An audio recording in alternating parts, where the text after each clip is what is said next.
વહાલા મુક્તો હૈયાના હેતથી જય સ્વામિનારાયણ. ભક્તો, જેવા કર્મના બંધન કઠણ છે એવા જ માયાના બંધન પણ કઠણ છે. માયામાંથી મુક્ત થવું એ કોઈ છોકરાના ખેલ નથી. અહમ મમત્વ એ વજ્રસાર જેવી માયા છે. સગા સંબંધીમાં જે સ્નેહ, મોટો માયાનો પાસ, એ સગા સંબંધીમાં સ્નેહ મોટો માયાનો પાસ છે. ભગવાન સ્વામિનારાયણે પોતાના દિવ્ય પ્રભાવથી એક બેને નહીં, હજારોને લાખોને માયાના બંધનથી મુક્ત કર્યા. પુરુષોત્તમ નારાયણની મૂર્તિથી યુક્ત કર્યા, છતાં દેહ બ્રહ્મરૂપ કર્યા અને વિશ્વ વંદનીય બનાવ્યા. આજે આપણે ભગવાન સ્વામિનારાયણના વિશેષ વ્યક્તિત્વ માટે માયાના બંધનથી મુકાવતા ભગવાન સ્વામિનારાયણ, આ વિશે આપણે થોડીક ચર્ચા કરીએ. એક બાપાને એક દીકરાએ પૂછ્યું કે આ શું જાય છે? તો કે જાન જાય છે. ઓકે, તો કે છે કે એ બાપા મારી જાન ક્યારે જશે? તો કે છે તું સમજનો થા ને ત્યારે. બાપા સમજનો ક્યારે થયો કહેવાવ? ત્યાં કે તને એવું થાય કે આ લગ્ન કરવા જેવા નથી ત્યારે સમજનો થયો જાણજો. આ એક સંસારનો એવું બંધન છે કે જે અંદર પડ્યા છે એને બહાર નીકળવું છે, અને બહાર પડ્યા છે એને અંદર જવું છે.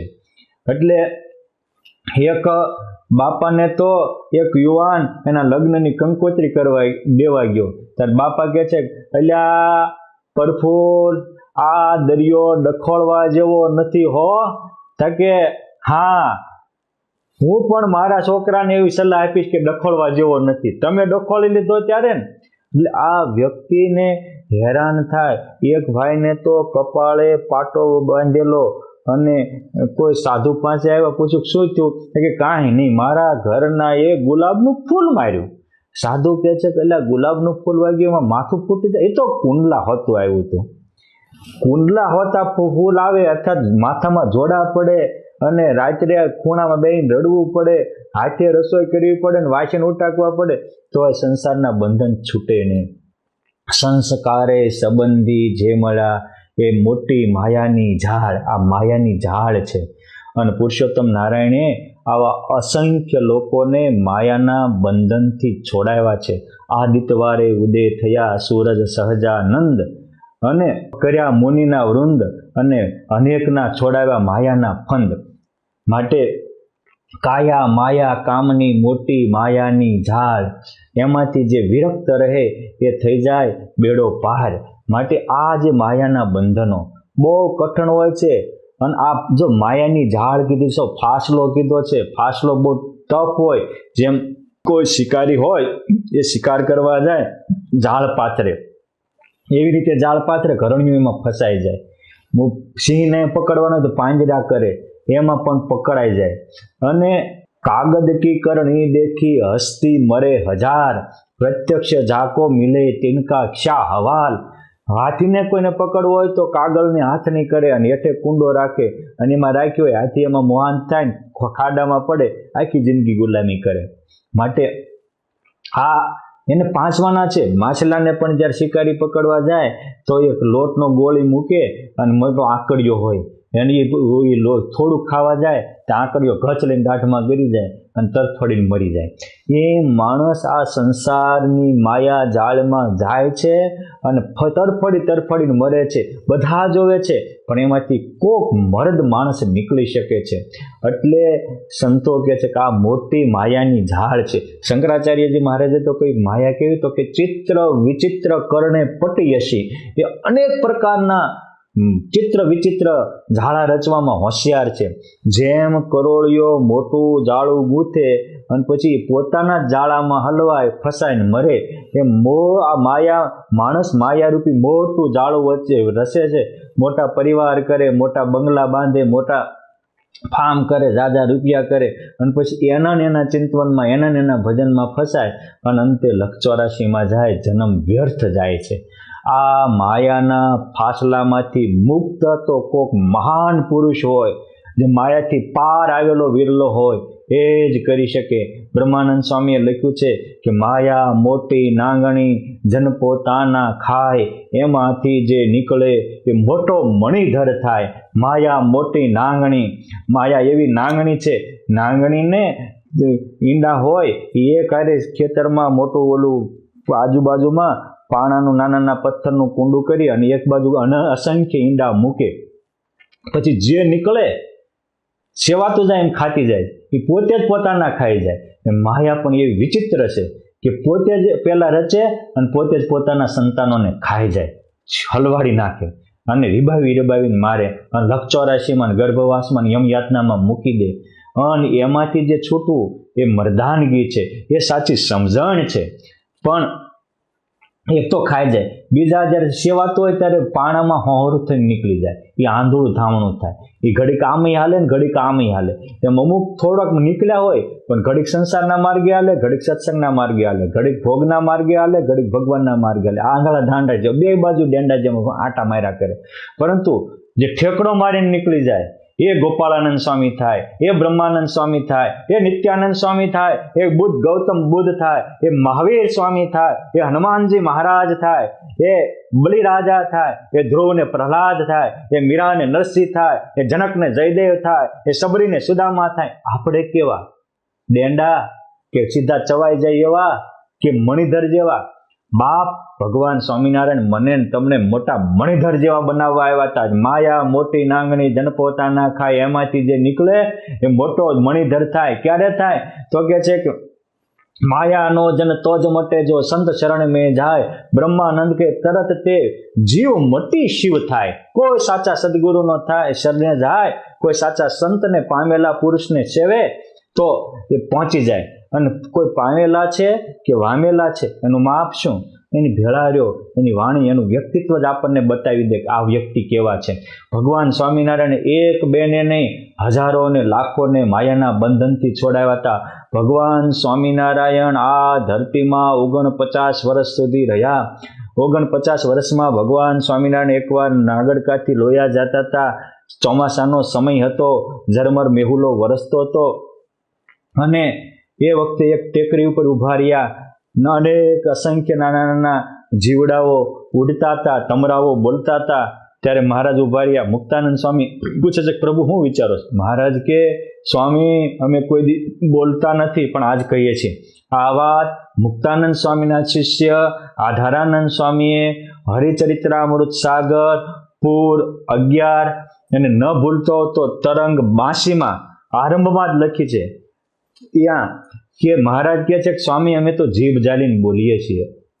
અમે જન્મા ત્યારથી અત્યાર સુધીમાં રોજે રોજ 10,000 જીવના કર્મના અને માયાના બંધન છોડાવી અને એને પરમધામના અધિકારી બનાવીએ. રોજ 10,000 જીવોને માયાના બંધન છોડાવતા હોય. કેવા મહાપુરુષ છે. આપણેથી તો એક બીડીનું ઠૂઠું નથી છૂટતું. એ ડૉક્ટરો ના પાડે તો તે દારૂ કે વગેરે બંધન વ્યસન નથી છૂટતા. તમાકુની પડીકી મોઢું હળી જાય કેન્સર થાય તો છૂટતી નથી. ત્યારે પુરુષોત્તમ નારાયણ દર 2 કે અઢી દિવસે એક વ્યક્તિને વજ્રસાર જેવી વાસના મુકાવી અને બ્રહ્મરૂપ કરીને પરમહંસ કરી મૂકતા હતા. એક સાથે મારવા આવેલા દુશ્મનોને દાસ બનાવતા હતા. ભગવાન સ્વામિનારાયણ 1873-74ની સાલમાં ગઢપુરમાં હતા. ત્યાં દાદા ગુરુ પ્રભાનંદ સ્વામી સદાવ્રત ચલાવતા હતા અને 200 ખાખી લોકોને કોઈકે ભગવાન સ્વામિનારાયણ વિશે ઝેર પાયેલું એટલે મારી નાખવાના હેતુથી ગઢપુરમાં આવ્યા હતા અને સીધું લેવા ગયા કે હમકો પાકા ચીધા चाहिए. પ્રભુરાનંદ સ્વામી કહે છે કે वो तो मेरे प्रभु को पूछकर मैं दे सकता हूँ. કે પૂછકર આવીએ. ભગવાન સ્વામિનારાયણ પાસે આવ્યા કે 200 જેટલા મહાપુરુષો આવ્યા છે, ચીપિયા ખકડાવે છે, હથિયાર લઈને આવ્યા છે અને પાકા સીધા માગે. મહારાજ કે ચાલો અમે આવીએ. અને આવ્યા અને કહે છે કે તુમ કોણ હો? મેં સ્વામિનારાયણ. અન મારવા તૈયાર થયા. એ જ વખતે ભગવાન સ્વામિનારાયણ એ બધા નરસિંહ ભગવાનના ઉપાસક હતા એટલે નરસિંહ રૂપે દર્શન દીધા અને એના ડોળા પોળા થઈ ગયા. ઓહો, जिनके वास्ते हमने मात मत हारी छोड़ी है, जिनके वास्ते हम नंगे पे भूखे पेट फिरते घूमते रहते, वो हमारे एकड़े ब्रह्म नरसिंह हमको मिल गया, एकड़े ब्रह्म नरसिंह हमको मिल गया. એમ કરી અને ભગવાન સ્વામિનારાયણના શરણે વિચારો જે દુશ્મનો હતા એને દાસ બનાવ્યા, જે મારવા આવ્યા હતા એને તાર્યા અને માયામાંથી ભવ પાર કર્યા. પછી તો ભગવાનને શરણે થયા. ભગવાન એની પાસે અમુક મલિન વિદ્યા હોવાથી એ 1874 પોષ સુદ પૂનમે કૂવો ગળાવ્યો. આજે પણ ગઢપુરમાં એ પૂનમિયો કૂવો વિદ્યમાન છે. અને એક સાથે ભગવાન સ્વામિનારાયણ વિષ્ણુ સહસ્ત્ર નામ લઈને બેઠા અને 200 મહાપુરુષોને ભગવાને વિષ્ણુ સહસ્ત્ર નામના આધારે દીક્ષાઓ આપી અને પરમહંસો કર્યા. જે ભગવાનને ગાળ્યો દેતા હતા એ ભગવાન સ્વામિનારાયણના ગુણગાન ગાતા થઈ ગયા. મણિ જેવા પરમહંસ થયા, કેટલાય તો સમાધિ નિષ્ઠ થયા. આમ એક સાથે અસંખ્યનું પરિવર્તન કરવું અને મોહ માયા મુકાવી દેવી આ પુરુષોત્તમ નારાયણનું પરમ કર્તવ્ય છે.